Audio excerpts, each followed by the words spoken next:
like, it really takes you back. It takes your feelings and your emotions back to when you were a kid. You know, watching some of those guys play on TV and watching, you know, the Steelers back in the day with Bean Joe Green and watching them do their thing, and now you get a chance to take a picture with them and you're, you know, in the same class with them.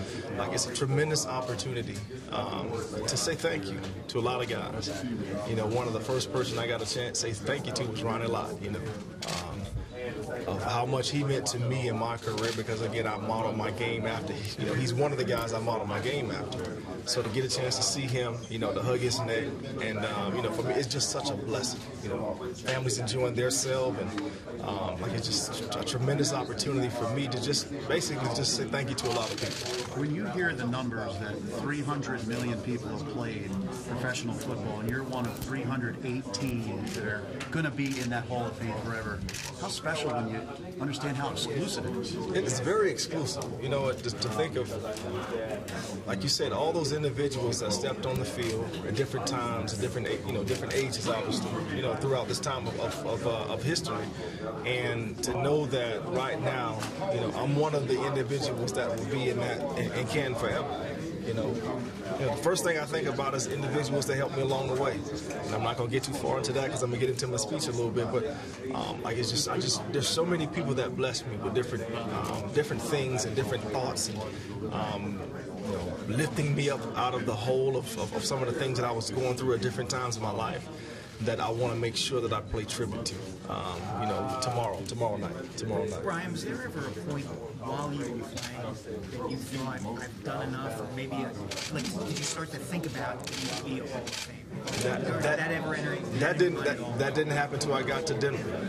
I got to Denver, got a couple of years in Denver, and everybody keep calling you future Hall of Famer, future Hall of Famer. So now you think about, okay, well, maybe it's possible for me, because for me, all I wanted to do was make sure that I was the best player that I could be, the best leader that I can be. I wanted to be a consistent player for the duration of my career, so I was always constantly trying to maximize where I was.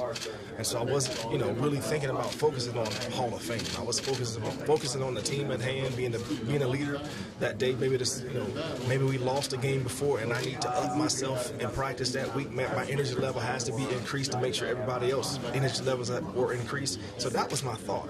So I wasn't thinking about the Hall of Fame. You know, that was the first thing on my mind, was the Hall of Fame. The emotion and the passion that you played with. I remember one clip where you delivered a big hit, and NFL Films, I believe, had you mic'd, and you were laying face down on the dirt, the grass, and you were crying. Yeah.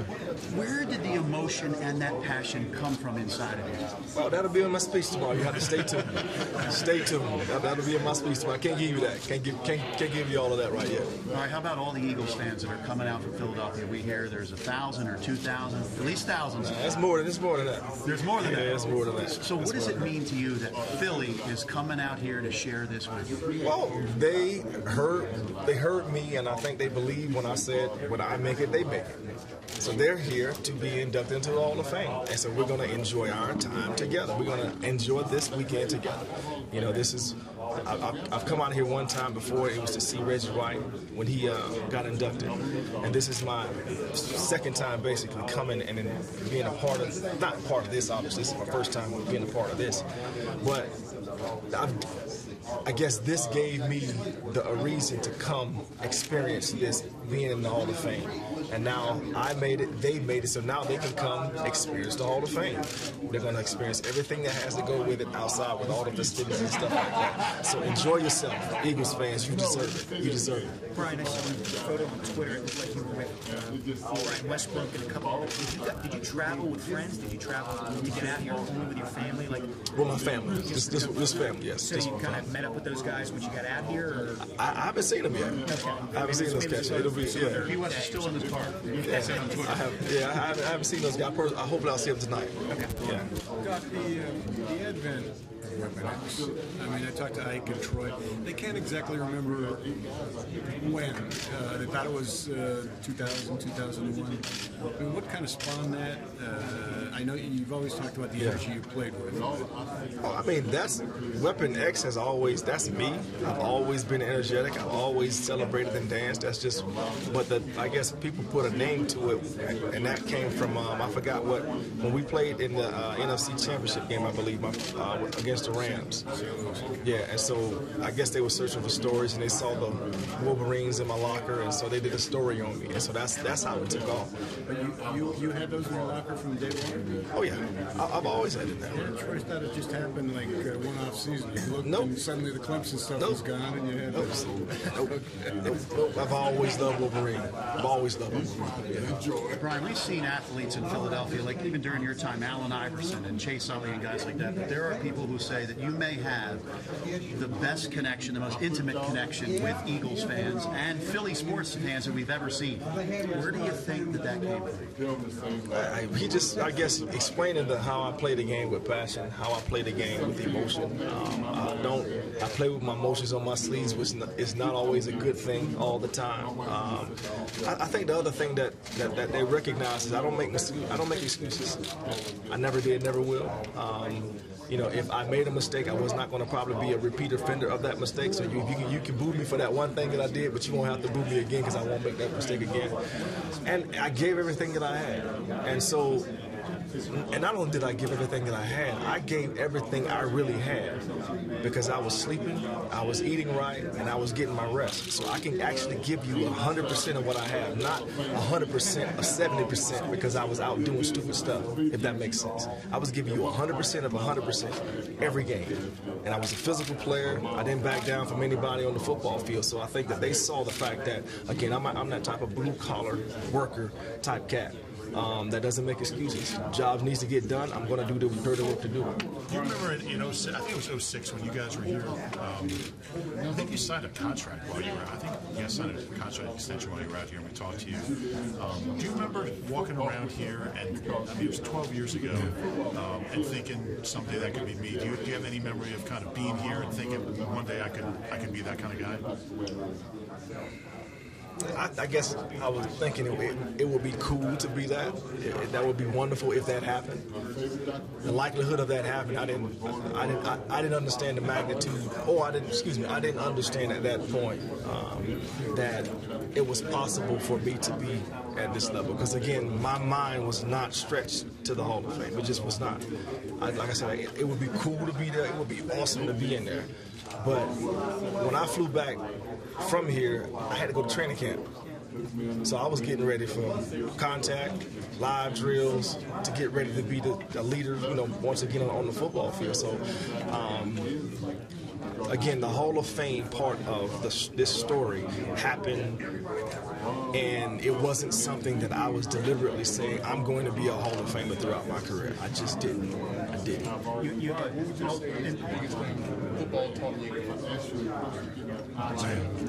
The biggest thing? Wow.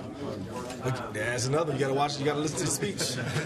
You got to listen to the speech tomorrow. You got to listen to the speech. You have an old teammate who's part of this class and isn't here in Canton. What do you remember about it? What comes to your mind first when you think about your year and a half you were with Tio? Hard worker. Like Tio works. That's one thing that you can say about I still remember him doing his Spider-Man routine with his bands, stretching before practice. And he had some bands that he would do this stretching routine that looked like he was doing Spider-Man stuff on the wall. But he did things and running routes, finishing routes. The toughness that he taught our receivers to play with. So that's what I remember most about him. Obviously, there's some other things going on, but I choose to remember the good things that he brought to the Philadelphia Eagles because he's like I said, he was a hard-working dude and he was a competitor on the football field, which I loved. Disappointed he's not here? Absolutely. Yeah, absolutely. Would love for him to be here, but he chose not to. Surprised he's not here? Are you surprised he's not here? Am I surprised? He told you he wasn't coming, right? Yeah. But I mean, were you surprised he decided not to come? Yes, because it had never been done before, but at the same time, he's not coming, that's T.O., yeah, well, that makes sense. That's what he feels like he's going to do, he's going to do it. Yeah, we've talked. Did you try to talk him into it? That's like the conversation me and him have will be between me and him. I just wish him the best. Brian, you were there with the team this year when they won a Super Bowl. And I remember you saying, I told you, and you had a feeling that weekend, but for what you guys did on the field when you were a team back in the mid-2000s and you were on the doorstep 4 times in a row and you made it to Super Bowl, is there a little bit of envy that you wanted to be the team and you wanted to be on the field bringing Philly its first Super Bowl?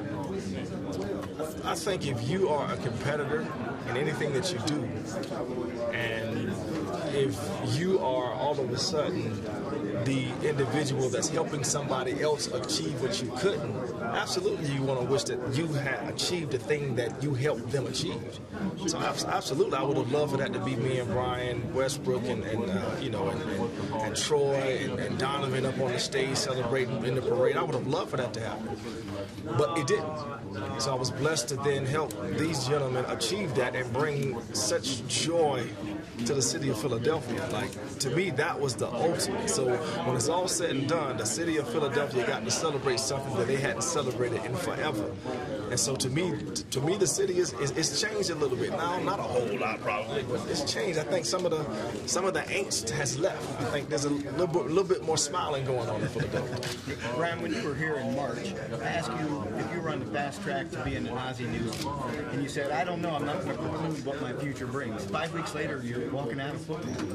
What was the impetus for that? Yeah, that's just the Lord.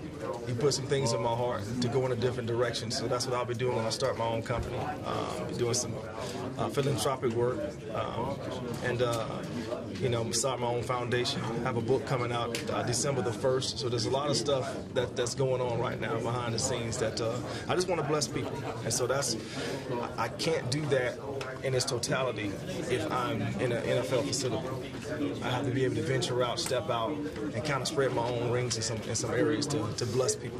Does that feel different not being in the game and around the game? No. When I make decisions, I don't make rash decisions. I make prayerful decisions. And so when I come to a decision on something, that means that I prayed about it, I fasted on it, and I have a peace in my heart about it. So now I'm moving with that same peace. And it's a scary direction, but it's still a direction that I have peace about. Hey, to go back to that passion you talked about earlier, does that come from something, or the way you were taught to play the game? Can you explain to me where that passion comes from? So if I start talking about the passion, it's going to go into my speech.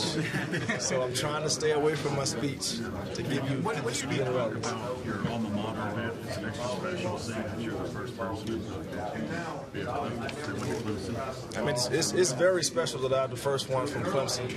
Obviously first out of my high school to get there, and to know all the guys that have come out of Clemson and successful guys too. To know that I'm the first to be representing, and the crazy thing about it is, if I'm not mistaken, and I could be wrong on this, besides South Carolina State, I'm the first in South Carolina. So this college is South Carolina to be inducted into the Hall of Fame. Yeah, so that's crazy. That's crazy. When you turned into Idiot Man or Weapon X, and you made that transformation for games, I mean, you'd see yourself, or people would see you in one way, and then see you on the field in a different way. Did it take a while for maybe your wife, family members, or anybody around you, to get used to who this new person was? No, see, again, I've been that way since high school. So the people who know me know me. They know that once game time comes, he go crazy. Like there's no need to talking to him. He's in a different mindset. And so when I got to the NFL, it's pretty evident that they knew all ahead of time that once this game comes and he comes out of the tunnel, that he's a different dude. He turns into a different individual. It's crazy. I forget that. What's that? I forget that movie. What dude had a whole bunch of different personalities? Split. Oh, did you see that movie before? Crazy movie, right? Yeah. So that's that. When I step into that mindset, I felt I could do anything. And I felt like I was a different dude. And so that different dude actually did some stuff that went over the top too sometimes. So I got flagged and fines a whole lot. But that was a different dude. And so when I stepped on the field, man, all the nice, not all of it, the majority of the niceness left. Would that different dude be able to play in the NFL today with some of the changes we're trying to make to yes. attention to playing? Yeah, I believe when you're a professional, you make adjustments. So I would have been able to make the adjustments necessary. And you still would have been able to be the hitter, the intimidator? There's only one way you play the game of football, in my opinion. It's only one way. There is no other way, and that's to play full speed. And play physical. Like, you can't take physical out of football. If you do that, just give people flags, man. Let's just increase the flag football and do that. But until that happens, you have to play physical. So, I mean, do you wonder at all if, because that's an argument, they're going to, some of that physicality is going to be legislated out of the game and in the interest of protecting players from themselves? Do you worry that is going to happen? Well, until that happens, I'm going to enjoy the game of football. I don't know how far they're going to go legislating things. I understand why they're doing it to a certain extent, but at the same time, it's a physical sport. And last time you can't take physical out of physical sport. It is what it is. How much time did you spend on your talks for tomorrow?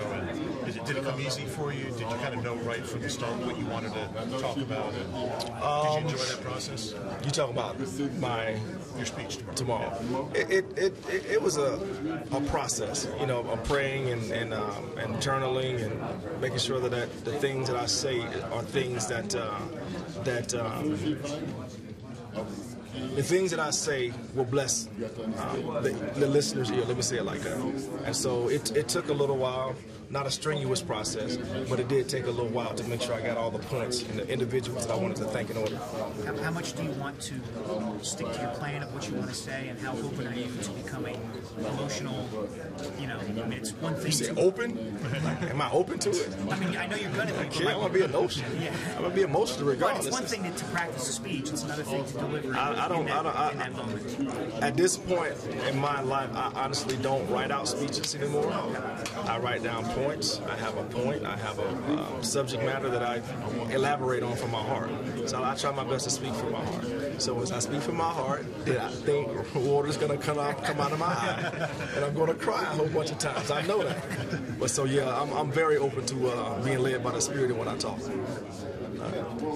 Brian, when you talk to your most, I guess you say, favorite moment in practice that you're most proud of all time, you would tell your kids, this is how I was. Favorite moment in practice? Yeah, something that no one was there looking at on the camera.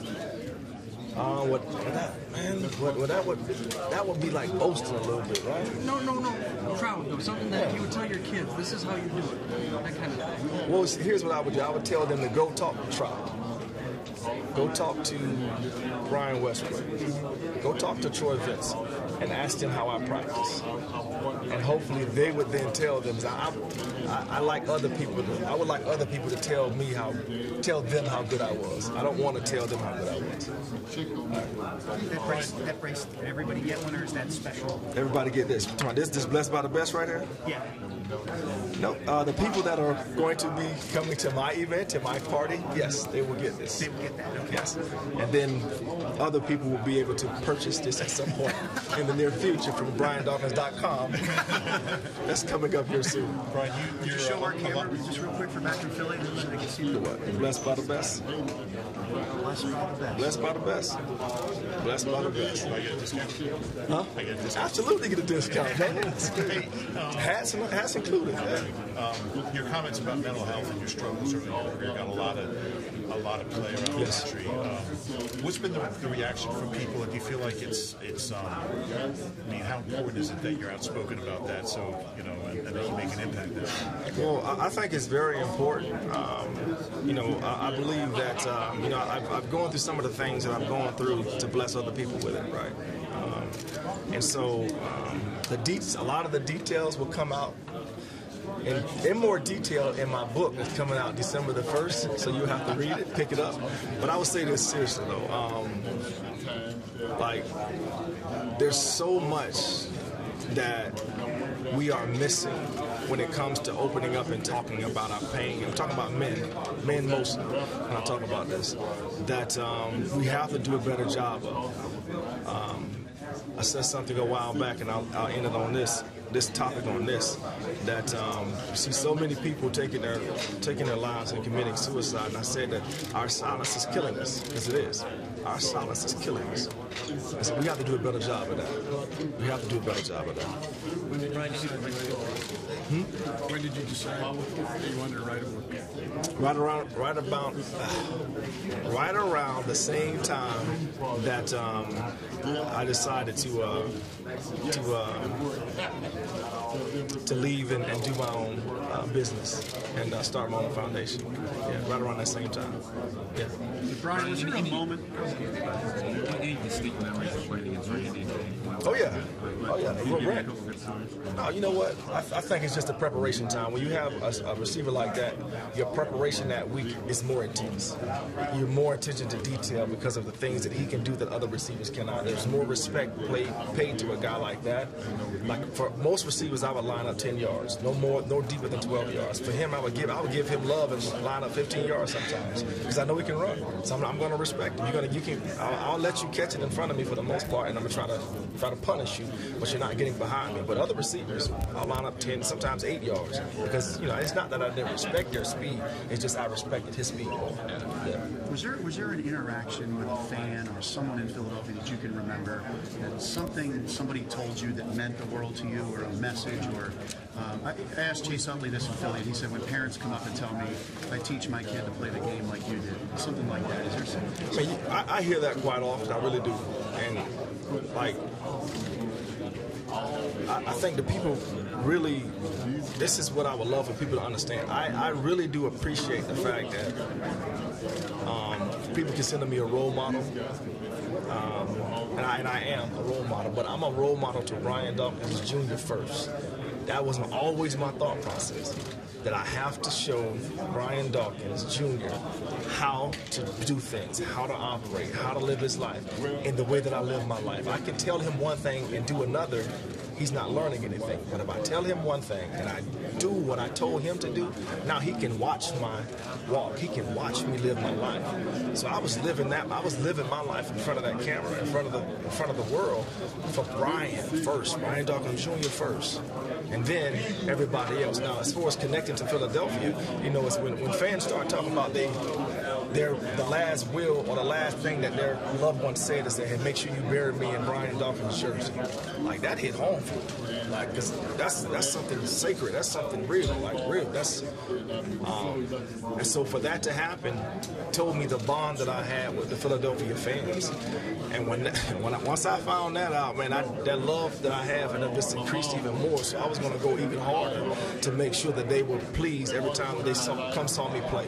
I was going to make sure they were pleased. And for being the man that you were for your son, how special for him to be here and to see you go into the Hall of Fame and look up to his dad and everything that he did.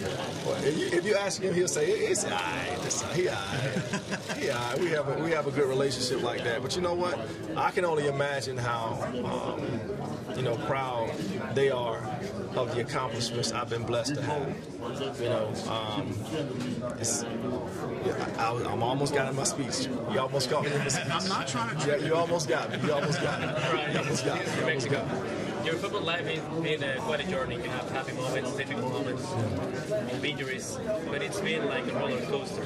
If you can say to all the guys that are watching you right now on their houses, I want to be like that guy, I want to play that guy. What do you think is the best tip a football player ever gave you, or a coach ever gave you? Wow.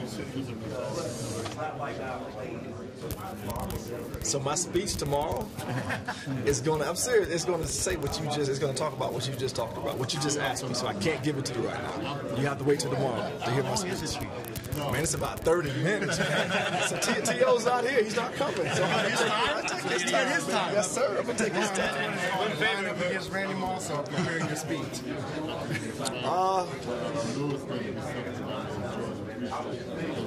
That's a good question. That's a good question. Because Randy was a beast. I ain't gonna doubt he was a beast. Randy was a beast, bro. From the first whistle to the last, he was a beast with that speed. Yeah. So, you know, it would be the speech, though. It's a speech. Can you invite the people? Sorry, can you invite the people in Mexico that love football? It's the second biggest sport, not the second biggest fan base outside the U.S. Mexico. Yeah. Can you invite them to watch the TV show? It's called Rebroadcast. We broadcast the NFL games. So you want me to say what you just said, like you just said? No. You just talk to them like you don't miss the NFL action, and that's it. It's just an invitation to all the guys that are loving this game and are actually getting to know it. So you want me? What camera I need to look in? All right. So football. All right. Football. American football. Right. Like physical. You won't see a whole lot of flopping. Guys won't get hit and lay on the ground for forever. They will actually get hit and get back up and get hit again. So you'll see a lot of action. You see a lot of probably a few more points being scored every game. But you'll love the competitiveness. So come out, watch it. Matter of fact, just try it. Try it on for size for about 2 weeks and see how it fits. All right. Brian, when you think about the guys you're associated with now in the Hall of Fame, what does it just mean to you that people are now calling you a Hall of Famer? Has it sunk in, or what does it mean to you now? It hasn't sunk in yet. You know, it hasn't sunk in. I don't know when it will sink in, excuse me, but it hasn't sunk in yet. When future fans see your bust in Canton, what do you hope they say about you as a player and what you were like? That dude was crazy. That's what I hope. Now, you know what? I hope they say that that cat gave everything that he had. That his teammates can count on him to always be there. That he was not going to do something stupid off the field to not be available for games, and that he was a consummate pro. He was a consummate pro. Early in your playing days, even if it was high school or even before that, were you somebody who really pushed you or inspired you to get speech? You know you're one of the speech. You're one of only 7 guys who spent most of their career with the Eagles. That's in the Hall of Fame. Really? For a team that's been around, but not 85 years. Did not know that. Yeah. Did I know that? Man. Wow. You were talking about Bernie Jr. earlier. I'm sorry. No, just does that make this kind of? It really makes me speechless because when you guys are encyclopedias when it comes to the football that's been played in Philadelphia. So you think about all the great players that have played in Philadelphia, and you now say that to yourself. Like, that's how I feel. I'm like, wow.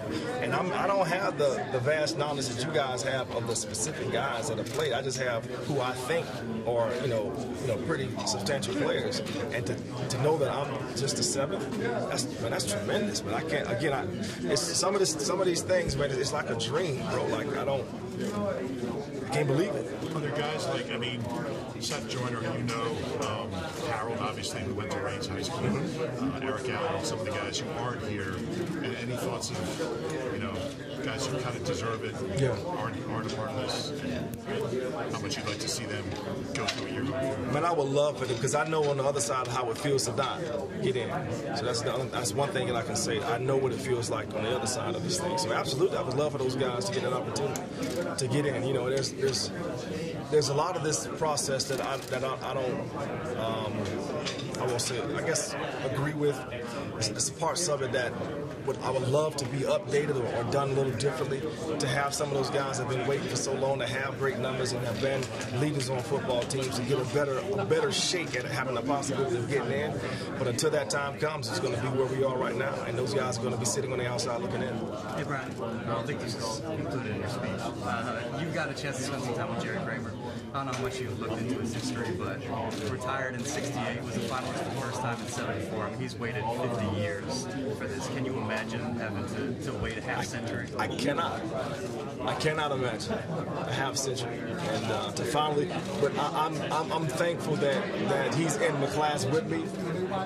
He's great. He's a great man. He's a great man, and he's an awesome storyteller. You guys will find that out here soon.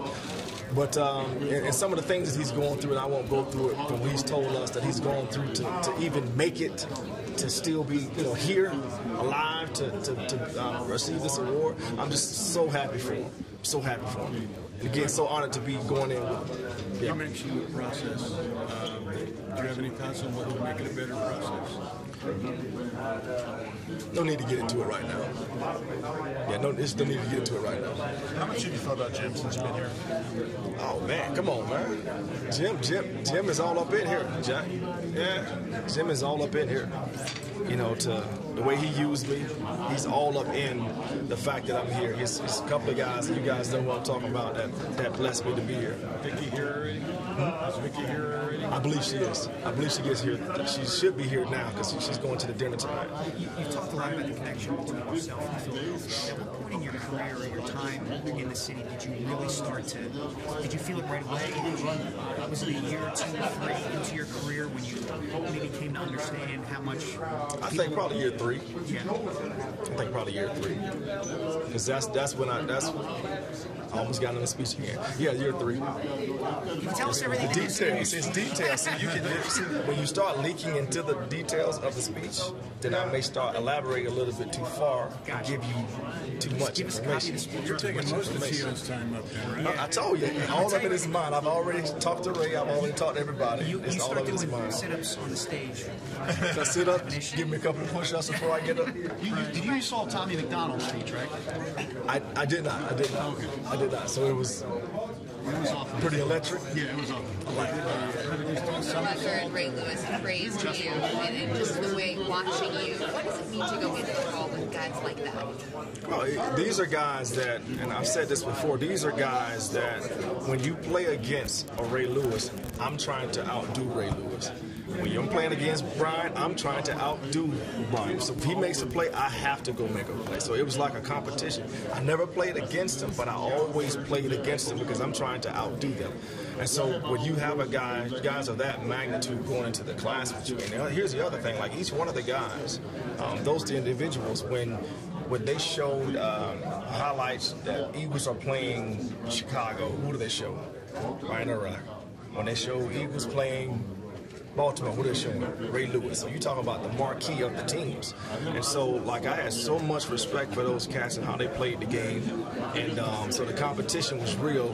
Every Sunday, Thursday, what do they play Friday? Do they play Tuesday now?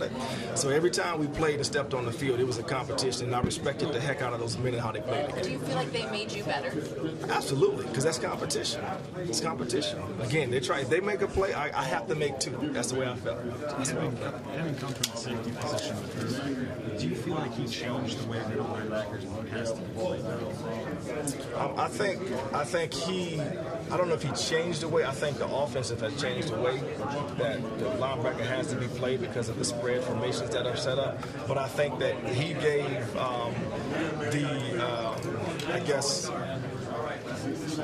the hybrid safety that's being more used now a better look because he moved from obviously linebacker to safety to linebacker and had success.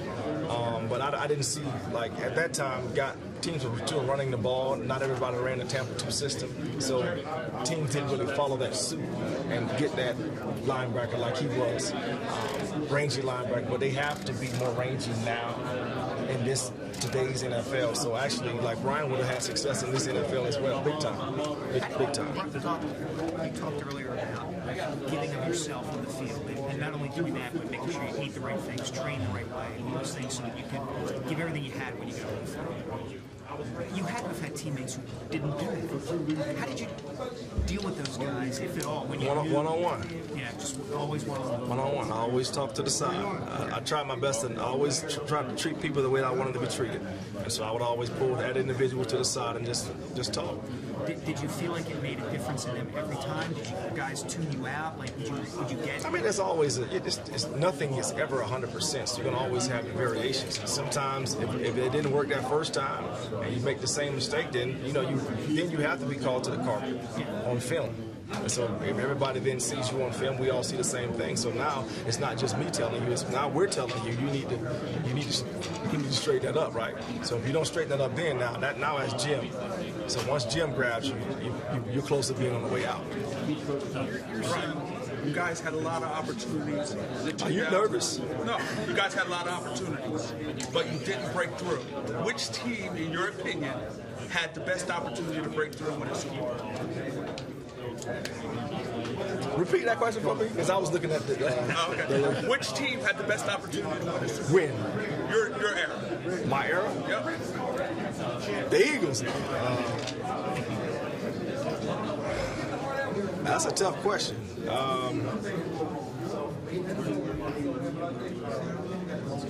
Did somebody win the Super Bowl back-to-back a couple of years? Something like that? He's talking about which of your Eagles teams had. Oh, you said my team. Oh, I thought you said which team. I'm like, you want me to think back on the game plans? Your era. I think the one that I think that had, in my opinion, that I thought was going to be the team was the one that lost to Tampa in the NFC Championship game in the vet. I thought that was a team. Like, if there was a team, I'm not saying that any of the other teams I didn't think we had a chance, but I thought, I just knew that was the team that was going to win the Super Bowl. Their quarterback, you always wanted to sack, but never got a chance to sack. I'm an equal opportunity, brother. So I wanted to sack every last one of them. Every last one of them. And I don't know if there's anybody that I didn't sack and I didn't want to sack. So it's good. Is there a single trait you think led to your dominance in the NFL the most? Relentless. I'm extremely relentless in how I approach things. Extremely relentless. Brian, this week, anybody surprise you that came up to you that you didn't think would come up and say, hey, congratulations, welcome to Hall of Fame? Anybody in particular? No. Nope. Your son followed in your footsteps to Clemson. At any point, I mean, a lot of ex-players are hesitant to have their sons play football. You seem to have always encouraged him. You coached him. There was never any hesitance. No, it's not. I mean, the game of football has brought me too much. It has taught me too much for me to then deny him the opportunity from playing the game. And I can coach him and tell him a better way of doing things. So if I can then show him a better way of playing the game of football, completely different than the way that I played it, but not so much different in the physical aspect, but I can teach him the mental aspects of the game to propel him and allow him to have a better outcome on the physical side of things sometimes, because you tackle a little differently than I did, then I'm going to give that to him. And now he'll use it, and he'll have whatever success he's going to have with the game of football.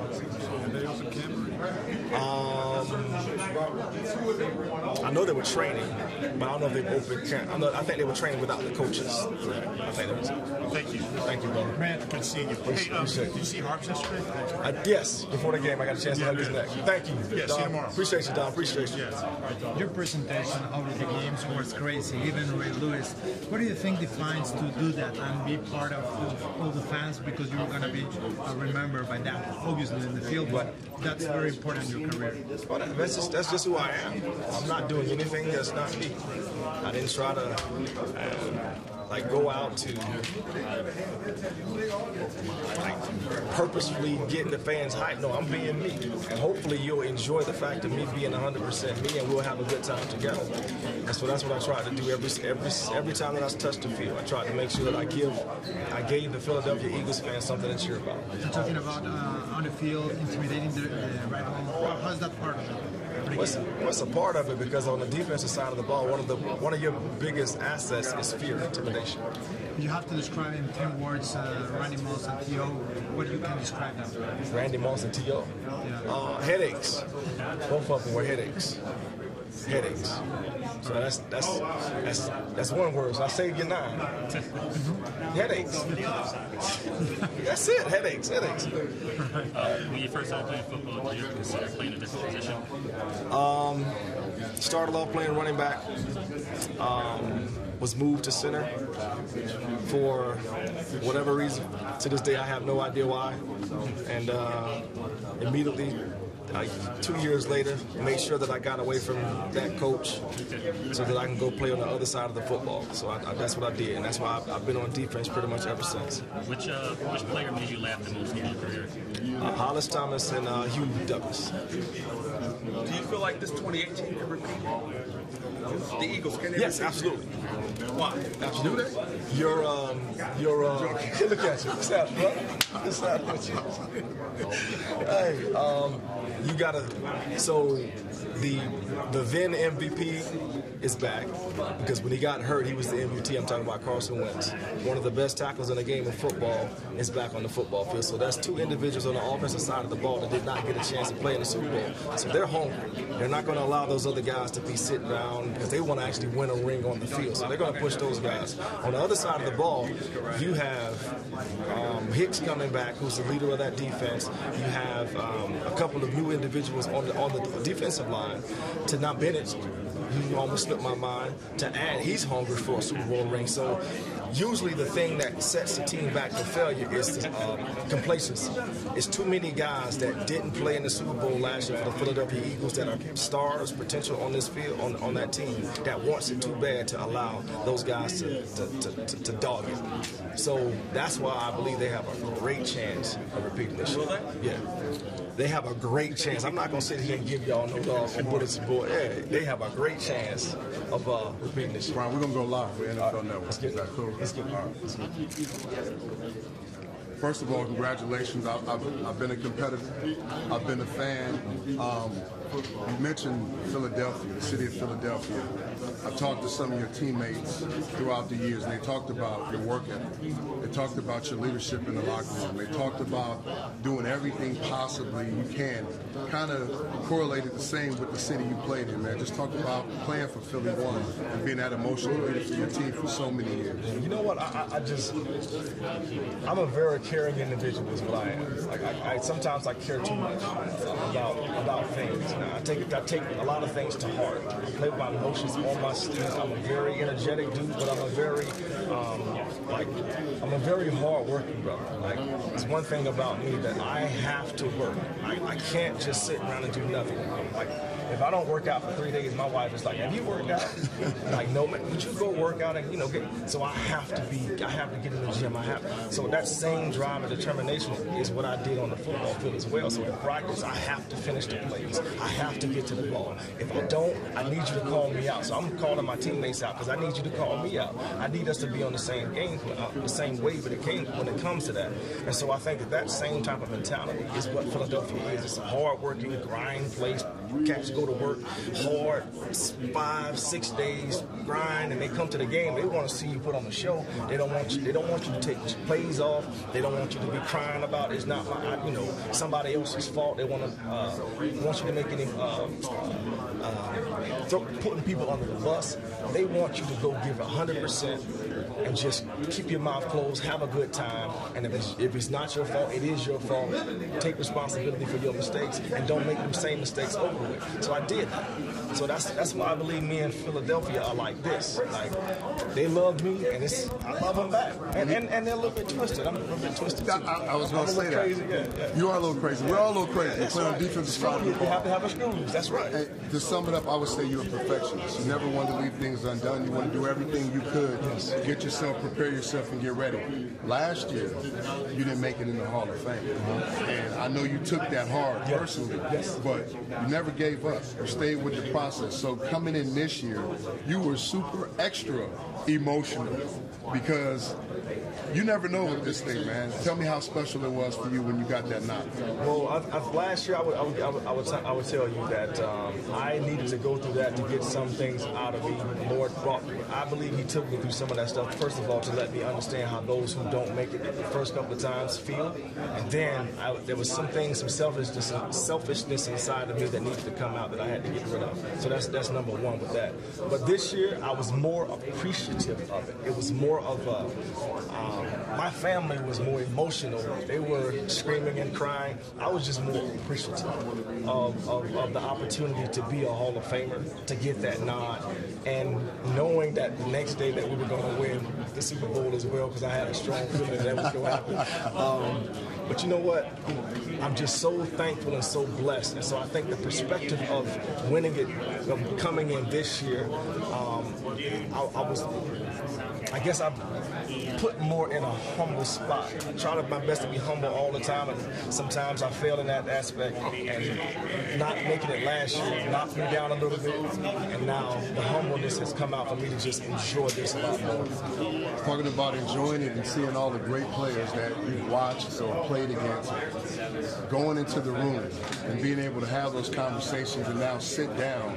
Who was a couple of guys that you was like, man, I gotta make sure I go over and talk to for him first? There's no question, no doubt, no hesitation. It was Ronnie Lott. There's no question about it. The first dude that I truly was like really wanted to say thank you to was Ronnie. I hugged his neck and told him like thank you. Like I looked up to that cat so much. I modeled so much of my game, not just my game, but listening to his former teammates talk about the leader that he was.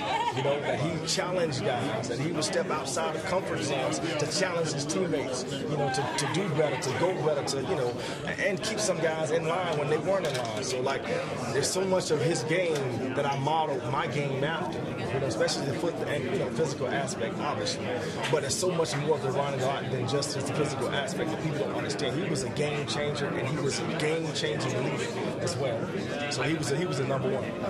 In your football life, I'm not going to compare it to your personal life, but in your football life, if you had won while playing a Super Bowl, how would you rank this going into the Hall of Fame or holding up a Lombardi? People always ask that question, and a lot of guys go a lot of different ways. It's tough. That's a tough one. That's a tough one. Because when you hold up the Lombardi, you're holding up, it's an immediate that everybody is celebrating with you at the same time. So when you win it, when you won it, all of y'all was up on the stage together. All of you guys were celebrating together.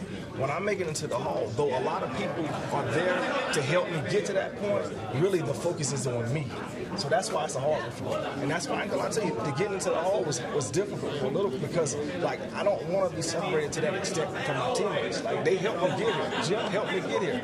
Emmett helped me get here. So there's so many guys helped me get to this spot. And it's like when you put the gold jacket on, now you get into a separate room. It's just us, and then everybody else is outside. I honestly don't like the way that feels. Like because I know those dudes helped me get into that hall. And so that's why that's always a tough one for me. In saying that, how special is this for your friends and family to be able to be here with you and share this with you?